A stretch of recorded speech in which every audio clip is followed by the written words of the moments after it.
Hello, my name is Rochelle Ansalas. I am a special education teacher at sa video na ito, pag-uusapan natin kung ano-ano nga ba ang mga do's and don'ts bilang isang special education teacher. So, tara!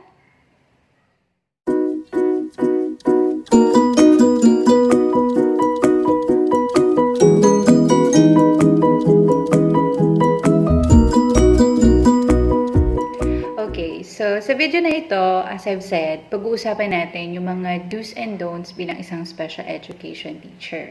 So, kailangan ito lalo na sa mga beginners at nagsisimula pa lang na mag-handle ng mga estudyante na merong kapansanan or may mga delays. So, first one is be patient. Okay? So, isa sa mga importante talaga kapag ikaw ay nagtuturo ng special education, mahaba yung pasensya natin sa kanila. Kasi nga, diba, it's really hard to discipline those who have some behavioral problems and those who have delays. Kung sa mga regular student, they can tackle the whole ABC one day. But for our students with special needs, ito ay talagang hinihimay-himay natin para matugunan natin yung pangangailangan nila. So, be patient. At the same time, be positive. Kasi isa din sa maging gagawin natin sa ating mga estudyante is yung maging positibo tayo sa magiging development nila. Dahil nga, alam natin na sa atin sila binigay ng kanilang mga magulang. So, it means they trust us to teach their children, and we are the capable one na makakatulong para ma-improve ang kanilang mga some developmental delays. Next, number 2 for our do's. Yan. So, syempre, kailangan natin mag-wear ng appropriate attire. As a special education teacher, alam naman natin na out of the blue, biglang nagtatantrums yung bata or bigla-biglang nagkakaroon ng mga hindi inaasahang tantrums for those students with special needs. Pero, dapat naka-appropriate attire tayo. Kasi ang hirap naman na naka 3 inches heels ka, diba? Na 3 inches heel, tapos nagtatakbo kayo sa field. So, napakahirap yun, habulin, lalo na pag biglang tumakbo yung bata on the sa corridor. So, tendency, hindi mo siya mahabol or mas makadamage pa siya ng ibang mga toys or kasi nahihirapan ka gumalaw with your clothes, diba? So, as much as possible, be appropriate sa inyong mga damit. Usually, we are wearing plain na damit, yung less yung buttons, ano pa ba, may mga iwas yung mga beads, kasi yung mga estudyante na yan, they are, mahilig silang yun, sumubo ng mga hindi naman talaga edible na food, edible material. So, ayun. So, isa rin para maiwasan natin yung aksidente sa mga batang ito. And another thing is that, yun nga, yung pagpapahaba ng kuko. So, ayan. So, wala talaga tayo. Ako ever since 9 years in teaching, hindi talaga ako tutong magpahaba ng kuko, yung mga extension. Kasi mahirap, gawa ng hinahawakan mo sila, 'di ba? Hindi mo naman intention na ma-scratch, pero sometimes na-scratch mo sila. So, para iwas na rin tayo na ma-question ng ating mga magulang, ng kanilang mga magulang regarding sa wounds sa kanilang mga katawan. Syempre, ingat na tayo. So, tayo ng mga teacher yung magkakaroon ng pag-iingat as para sa ating mga students with special needs. So, ayan. So, isa sa mga do's ko yun talaga na I cut nails and I wear appropriate attire. Yung mas comfortable ako to wear and teach children with that. Then, for our third do's, establish authority. Yan, isa sa mga importante gawin natin bilang isang special education teacher na ma-establish yung ang authority. Kasi yun yung way para sumunod yung bata sa'yo. Hindi ko sinabing maging sobrang strict ka. Okay? Dapat unang-una ikaw, teacher, ang reinforcer ng bata. Pagkita pa lang sa'yo, although sometimes we are paired with work. Diba? Parang, andyan na si teacher, mag-work na naman. So, sometimes yun. Pero mas maganda talaga na you build tawag nito, a strong authority sa kanila na kapag ito yung sinabi mong command, you need or they need to follow that. Kasi, yun, para matapos nila yung task nila, matuto sila, and alam nila na, pag si teacher, itong nagsabi sa akin, kailangan ko itong sundin. Okay? Kasi teacher siya yung teacher ko, I need to follow this teacher because he set the rules already, and then you gave, naset mo na yung authority between you and the kid or your student. Last one for my number 4, love your kids as if they are your own. 'Di ba? So, napaka-importante talaga na meron tayong established rapport. Kasi, yung established rapport na yon mas ma-open up yung bata sa'yo.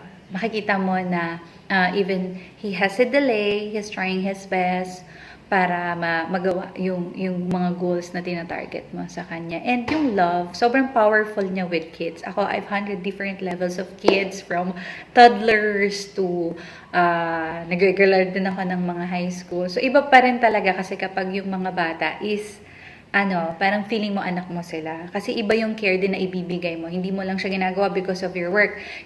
But you are doing your job na merong pagmamahal. Ibang bagay yon para sa mga bata. At nagre-reflect yon sa'yo as a teacher. Diba? Mas nagiging maganda yung relationship ng bata. Hindi lang ng bata, maging yung sa parents. If the parents sees your love to their children, iba rin din yung relationship. Mas naniniwala sila sa'yo at mas nakikita nila yung improvement ng bata. Next, for our number 1, don't set limitations.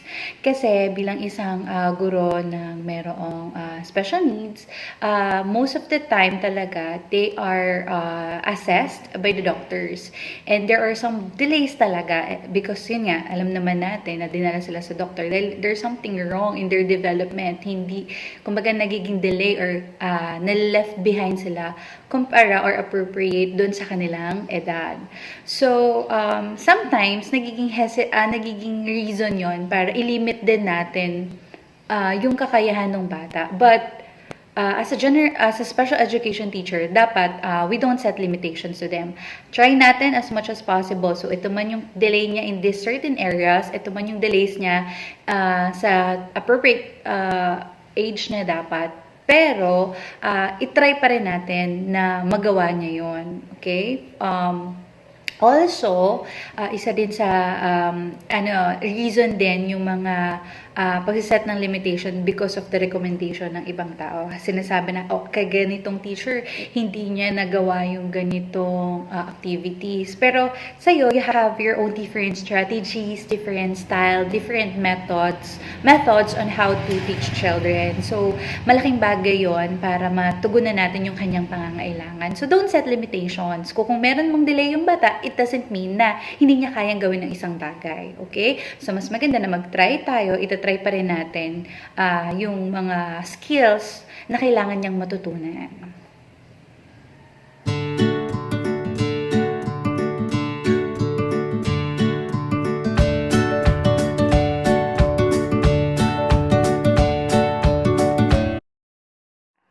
Then, for our second don't wear jewelries. Ito, jewelries, yung like hikaw, ito meron ako kasi online lang naman. So, kapag ka-online, okay. Pero kapag ka-physical activities, yung tinatawag natin yung one-on-one or face-to-face interaction with the kids, I don't wear jewelries. Kahit ano pa yan, hikaw, necklace, bracelet.